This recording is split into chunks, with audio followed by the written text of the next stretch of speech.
तर बघा मंडळी, सकाळपासून आमचा कडबा लावायचं काम चालू आहे. जुन्या कडबाच्या पेंड्या अजून 50 पर द्यायच्या आहेत त्या बघा. तर ह्यो आता एवढा कडबा देऊन झाला आहे आणि आता वाजले 11:30 वाजायला आले असते बघा. आता जाऊन जेवण बनवायचं, जेवायचं. अजून गोट्यात गेलेलं नाही, गुरांचं आवरायचं आहे. आता ऊन तर कसलं लागायला लागलं आहे म्हणून जरा सावलीला बसले. आता बास केलं आहे कडबा लावायचा, का तर जास्त उन्हाचा लावायला घेतलं की पाला लय गळतो कडब्याचा. म्हणून बघा आता बास केले. आता 4 वाजता चालू करायचं कडबा लावायला. तर 4-4:30 वाजता सुरुवात करायची कडबा लावायला. तर आता ऊन म्हणजे कडबा आणून ठेवला आहे त्याला. आता उद्या शनिवारी 8 दिवस होतील.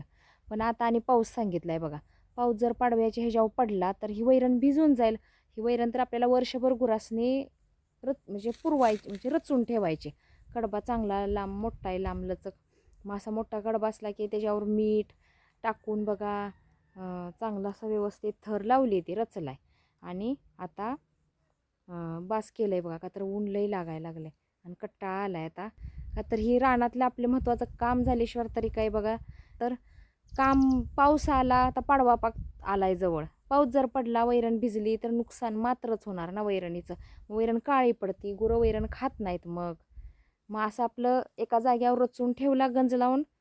अशी बघा गंज लावून तुम्हाला मी दाखवते. बघा अशा प्रकारे आम्ही कडबा रचला आहे. आणि ह्या वर्षी आम्ही गवत पण डोंगराचं काढलेलं नाही, नुसता कडबाच आहे बघा. अजून म्हणजे ते चोपायचं आहे बरं का.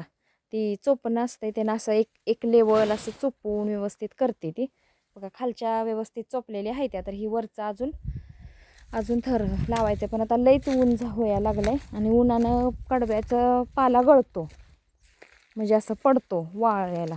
म्हणून बघा स्टॉप केलं आहे आम्ही. आणि शिवाय कडबा एवढा द्यायचा राहिला आहे. तरी अजून ह्याचं 2 थर तरी होतील बघा. एवढा कडबा आहे इथं. आणि ते जुना तिकडा या ती 50 भर पिंडी आहे. ती तेवढी 50 भर पिंडीन ही सगळं रचून चांगलं बांधून झाकून ठेवलं, म्हणजे पाऊस आला तरी काही टेन्शन नाही बघा आपल्याला. तुम्हाला माझा हा व्हिडिओ कसा वाटला मला कमेंट करून नक्की सांगा.